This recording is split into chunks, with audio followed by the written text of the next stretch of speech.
بسم الله الرحمن الرحيم الحمد لله وحده والصلاة والسلام على من لا نبي بعده وبعد وبلون ورين فتوى داف قافي لإرقتن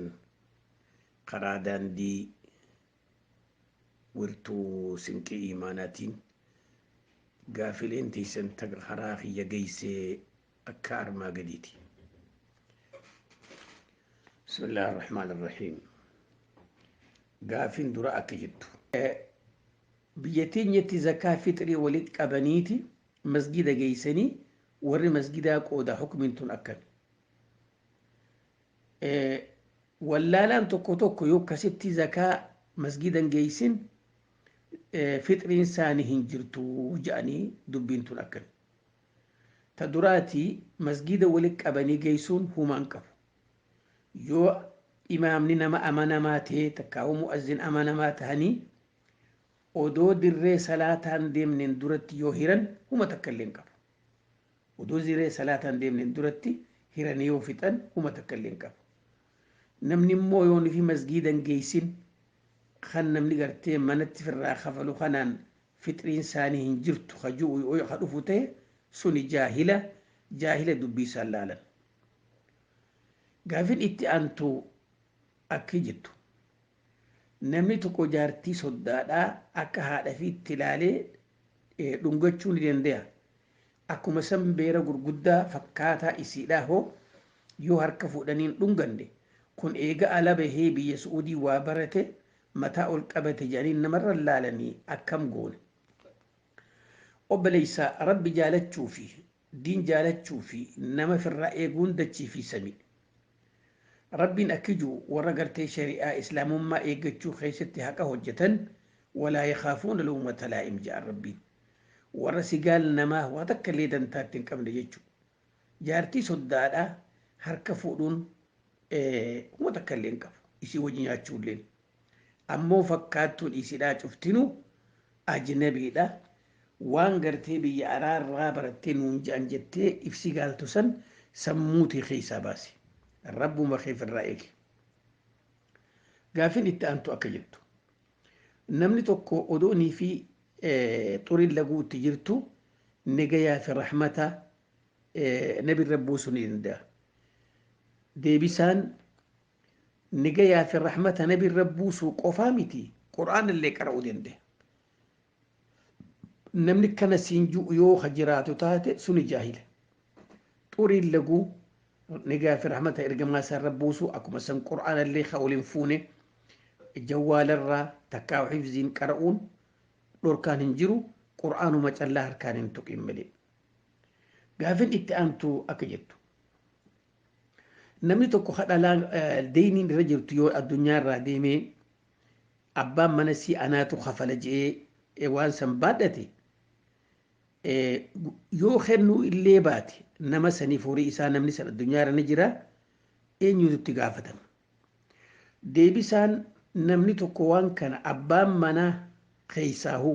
naatu kafalajee baadhannaan deeyniin isarra jirti. Ka addunyaarraa deeme irraa qulqullaawe. Waa takka waan fuula rabbii gaafatamuu qabu eega namni kuni irraa baadhate. Tanaaf jecha jaarsi garteen talasanii khagartee arrantan isuun yoo waaqabaatti illee dhaaluu danda'u ka xukume shari'aatti waan san kafaluun isarratti jirti. Gaafin itti aantu akkiyyuu obboleessi keenya tokko bakkaan hojjedhu sanitti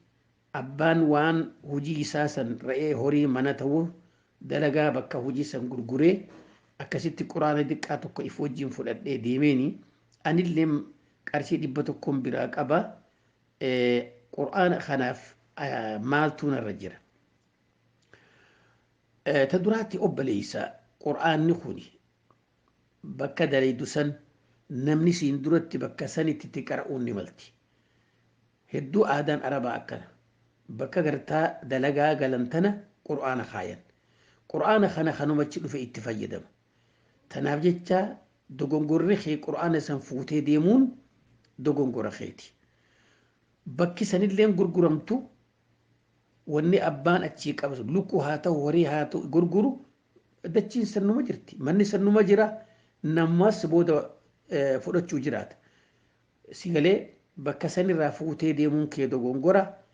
ammoo isaan biraa hin maallaqa 100 qaba jechuu wanni kun waliin madaalu abbaan ati biraa qabdu sunis deeyniin ta'e sumarra jirti atilleen ammoo yoo quraanachi deebisuu ka dandeessu taate deebisi yoo hin dandeenye immoo quraanuma akkasii masgiida tokko isaaf ni jedhuutii kaayi gaafin itti aantu akka jettu namni tokko waan kijibaa irratti yoonii fi kakate akkam takkaahuu qishnaa deebisaan namni tokko odoo haasawuu wallaahi akkanatti yoo hajuute keeysa isaarraa niyyatee waan san irratti kakachuun odoon jiini akkanumatti arrabarra ka dhufu ta'e rabbi isan qabu ammoo keeysarraa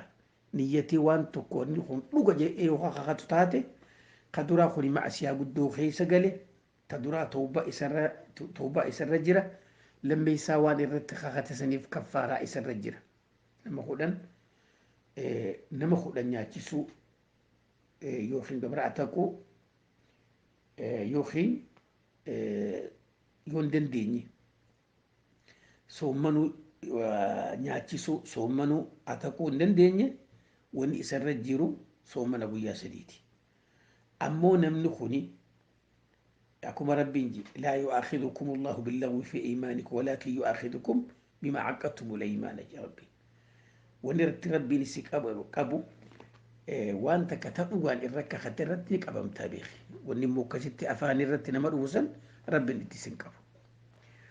gaafin itti aantu akka jettu gurbaan tokko intala takka jaalatee akka isa jaalattu sihiriitti godhatee if jaalachiise yoo fuudhe hukmiin shari'aattu akkami ta duraa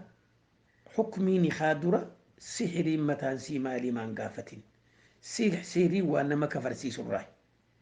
sihiriin waan nama kafarsiisurraa tanaaf jecha wanni san dhugaan yoo beekamtu taate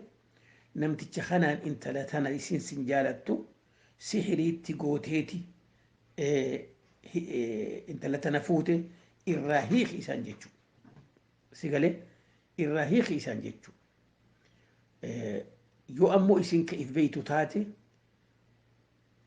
akkasitti fuudhee intaltii isarraa mabsuuxa taate jiruu gaarii keessa ha jiraattu taate odoo if wallaalin sihirii itti godhuu sanitti itti gaafatama fuula rabbiitti ammoo yoo isiin bultiisii qabaattee nagaan fayyaa qabaattee ha jiraattu taate isaan jidduu seenanii hamtu umulleen gaarii miti dura namas ticha sihirii godhu san itti himanii intala tana nuti itti himna yookaan akka ati sihirii gootee if jaalachiifte intala tana gaafaan si fuudhu waan akkanaatiin si godhee si fuudhee ji'iti itti himi jedhanii isaan ge'u gaafin itti aantu akka jettu ubbaliin takka anganda shi'aa tokkoon dalagaa dhukkuba amma dhufe kana waan adda addaa kana gartee walitti qabaniiti walitti laaqanii manatti aarsan gaaf tokko kasitti waan san fuudhiitii deemii aarsii naan je'anii anilleen duuba waan isaan godhinaan je'an sannumaan godhe wanni tun shirkiidhamu akkamii obbolii tuni shirkii miti tuni hooda taxayyura jedhaniin waa raaggatu si gala akkuma namni tokko gartaa deemanii mana kana akka ruqyaa fakkeeysanii ruqyaa shari'aadha bishaan kan nutti qara'a jedhanii bishaan kana gotti qara'aniif amma namnummaan gartee silaa nuti warra ahlusunna ifiin jiru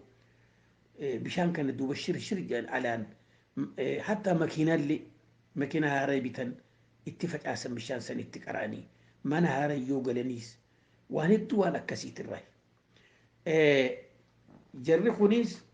wahuma akkasii tahee hooda takkaahuu dhukkuba gartee dhufu kana namarraa dhorka dawaa jedhanii yaaduun taxayyura wanni kun ammoo dawaan kana gartee balaa kana deebisaa isaatu nurraa deebisatti yoo ka yaadan taate shirkisa yoo waan goonu kanaatu balaa nurraa deebisa jedhanii sanitti hirkatan taate yoo ammoo akka ruqiyyaatti niyatanii waan kana dawaa kanaati akkuma arraan tanagaa walinu garuu kanatti dawaa adda addaa ilma namaa kana qaama isaatii fi huccuu fi makiinattii fi hoggaa makiina irraa bu'anii fi shaarii irratti illee biifaa jiran kanatti wanni kun akka waan sanii ilaalamti akka waan gartee qilleensa gartee shurufkaa ilma namaa kanarraa dhukkubni kun dabruun kana waan kana fageessaa dhoorkaa waan akkasii ilaalama akkuma reefuuji yoo hoggaa waan kana godhan wanni kuni waan kana deebisaa jechuu dhugaa sanii fudhatan malee akkuma meeshaan ammayyaadhaa teknooloojii hojjechaa jirtu kanatti ilaalama takka tana keessatti rakkoon takka hin jirtu